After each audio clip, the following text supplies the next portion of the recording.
Hello,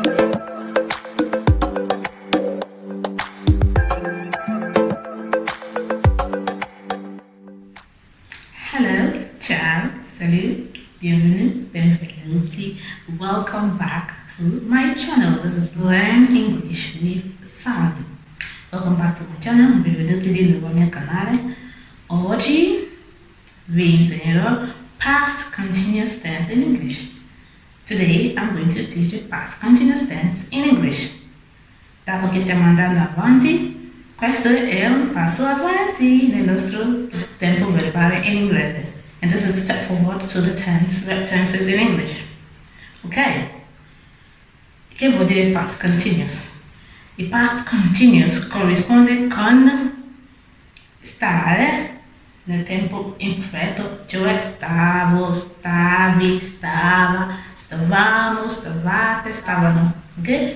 Più il verbo nella forma gerundio, naturalmente in inglese, ok? Questo praticamente si chiama past continuous in inglese, the past continuous tense in English. Cioè, alla fine di questa lezione riuscirete voi a dire bene quello che stavate facendo, ok? Nel passato, un'azione che stava svolgendo nel passato, ok? A un certo punto, che stava svolgendo nel passato. Vi ricordate continuous? Avevo insegnato continuous tense. I've already taught the present continuous. And this is the past continuous, ok? Quello che stavate facendo. And è sempre un'azione continua, ma a un certo punto nel passato. Per descrivere un'azione che stava svolgendo nel passato, ok? Ci saranno altri usi, ma vi farò vedere.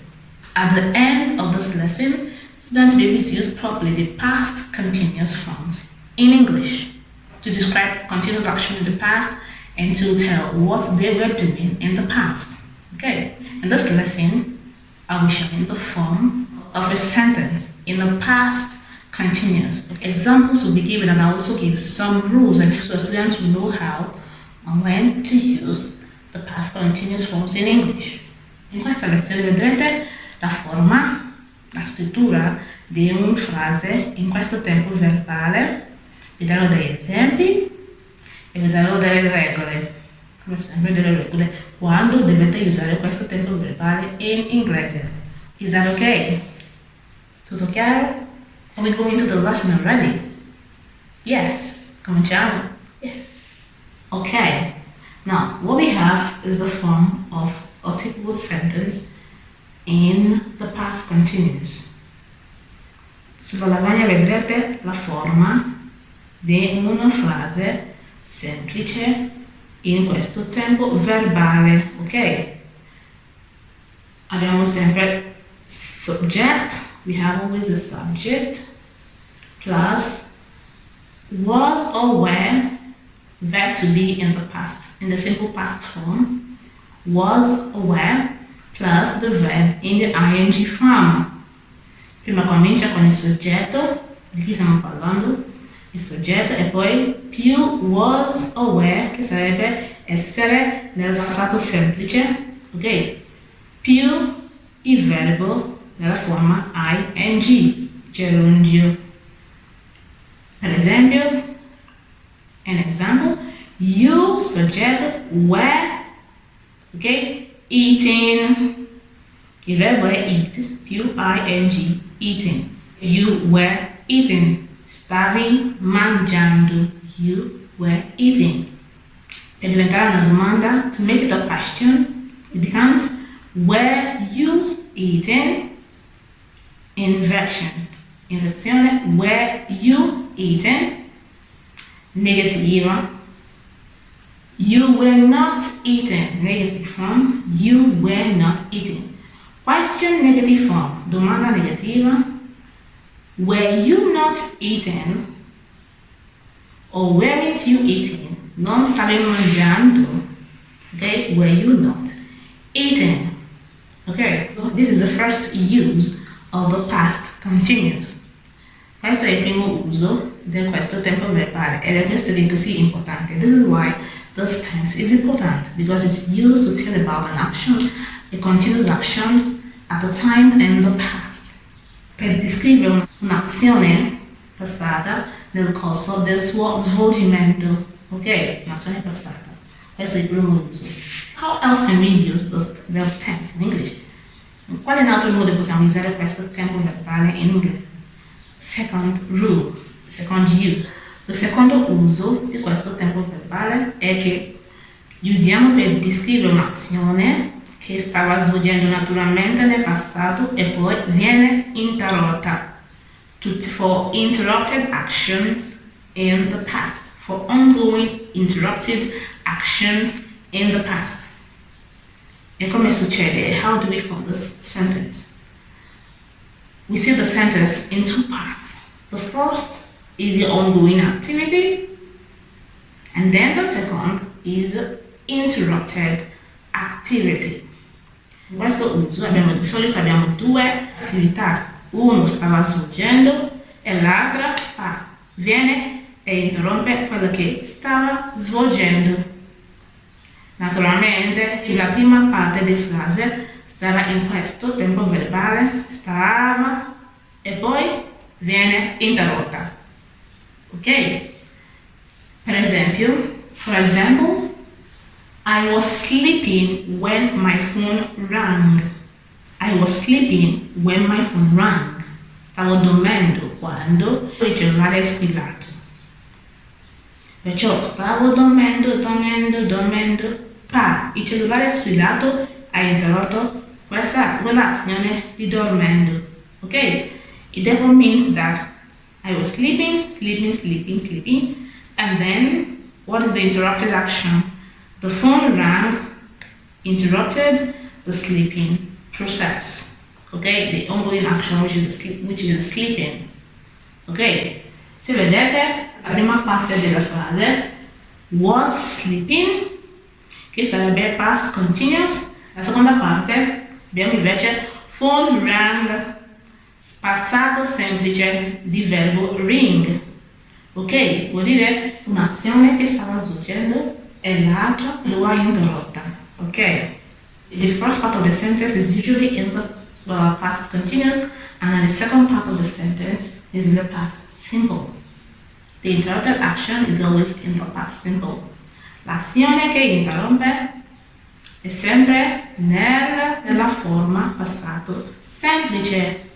Invece quello che stava svolgendo, ok, è sempre in questo tempo verbale, past continuous.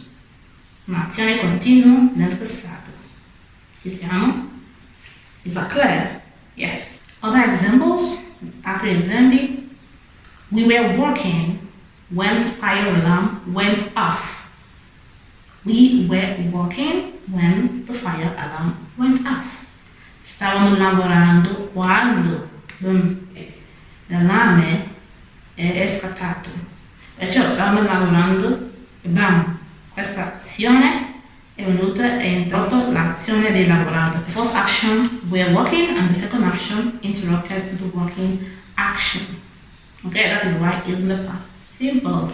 How else can we use the past continuous tense? In quale altro modo per usare questo past continuous? Il terzo modo, the third use is that we also use the past continuous to talk about two ongoing actions happening at the same time in the past.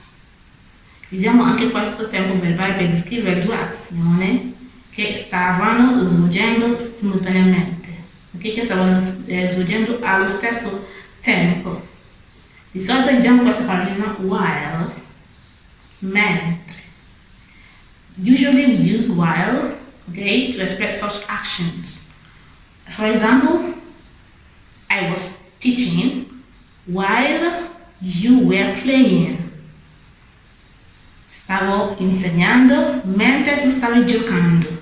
Ok? Hai visto? I due parti della frase sono nella stessa forma, perché stavano svolgendo allo stesso tempo. In questo senso non stiamo parlando dell'interazione, ma due azioni svolgendo allo stesso tempo. Ok? Two actions happening at the same time. I was teaching, you were playing. Ok? Another example, while we were cooking, the children were setting up the table. While we were cooking, the children were setting up the table. Mentre stavamo cucinando, i bambini stavano apparecchiando. Ok? Due azioni allo stesso tempo. Usiamo while, mentre, come anche in italiano. Ok? And then the final use of the past continuous, l'ultimo uso di questo tempo verbale, talk about repetition and irritation with always in the past, ok? Parliamo di ripetizione di un'azione ripetuta, un'azione che irrita, irritante, ok? Anche nel passato, usando sempre always questa parolina. Per esempio, she was always sleeping in the class. Stava sempre dormendo nella classe, ok? Stava sempre dormendo, è un'azione irritante che lei faceva sempre. E usiamo anche questo tempo verbale per descrivere questo tipo di azione. Okay, we also use the past continuous to describe such actions. Okay, with always in the past. She was always sleeping in the class, or they were always eating in the class. Oppure stavano sempre mangiando nella classe. Okay? I didn't like apples because we were always buying the green ones. I didn't like apples because you were always buying the green ones. Non mi piacevano le mele perché tu stavi comprando sempre quelle verdi. Ok? Questo sono. Remember, you can always exercise by making examples. Okay? Although I didn't use so many examples, so that the video won't be so long, you can find your own examples based on my own examples, model sentences, to form your own sentences. Potete sempre fare degli esercizi basando su come ho fatto le mie frasi per fare esempi vostri, così riuscirete a capire meglio. Ok? This is the best way to learn. Questo è il modo migliore per imparare. Ok? Thank you for watching the lesson today. Grazie per avermi seguito oggi e vi vedo nella prossima puntata. And I will see you in the next lesson. Bye, ciao, au revoir.